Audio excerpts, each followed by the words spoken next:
महेंद्रगढ़ के RPS school में जिला प्राइवेट स्कूल एसोसिएशन की एक बैठक आयोजित की गई, जिसमें हरियाणा सरकार द्वारा 9वीं से 12वीं तक कक्षाएं शुरू करने के फैसले का स्वागत किया और प्राइवेट एसोसिएशन ने मांग की कि 6ठी से 9वीं तक की भी कक्षाएं स्कूलों में शुरू करवाई जाएं।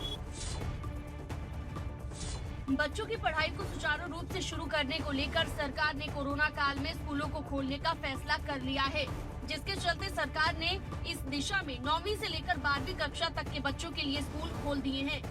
अब इसी कड़ी में महेंद्रगढ़ में प्राइवेट स्कूल संचालकों की ओर से बैठक की गई, जिसमें सरकार से मांग की गई कि जो 9वीं से लेकर 12वीं तक के बच्चों के लिए स्कूल खोले गए हैं, अब 6ठी से लेकर 12वीं कक्षा के लिए इन स्कूलों को खोला जाए।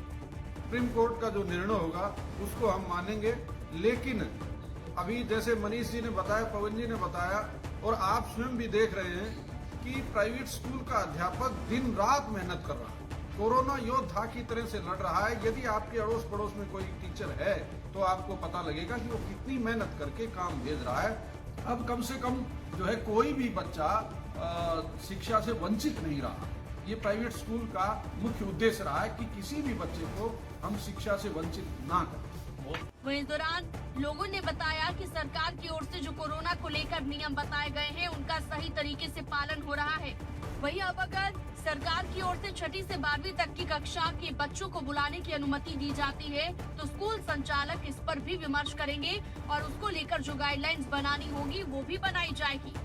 2-8 जो क्लासेज हम बुलाएंगे उसमें हम ऑड और इवन कर लेंगे। स्पेस हमारे पास है, कोरोना से रिलेटेड सारे पुख्ता इंतजाम हम लोगों ने कर रखे हैं। आप लोगों ने जैसी एंट्री की होगी, आप लोगों ने देखा होगा कि किस तरीके से थर्मल स्कैनिंग हो रही है, किस तरीके से सैनिटाइज यूज हो रहा है और किस तरीके से स्पेस भी है। तो कहीं ऐसी कोई प्रॉब्लम नहीं आएगी। हम ऑड इवन को लेके ना और बहुत अच्छे से काम करना चाह रहे हैं। बच्चे 6 to 8 ऑनलाइन क्लासेज भी पढ़ रहे हैं, वो भी एक बहुत बड़ा प्रमुख हथियार हमारा बन चुका है वैसे तो, लेकिन फिर भी किसी पेरेंट को कहीं कोई प्रॉब्लम रहती है, बच्चे को कोई डाउट रहता है, तो हम चाहते हैं फिजिकली वो आएँ और हम उनके डाउट्स को डिस्कस करके ना उनको सॉल्यूशन देंगे।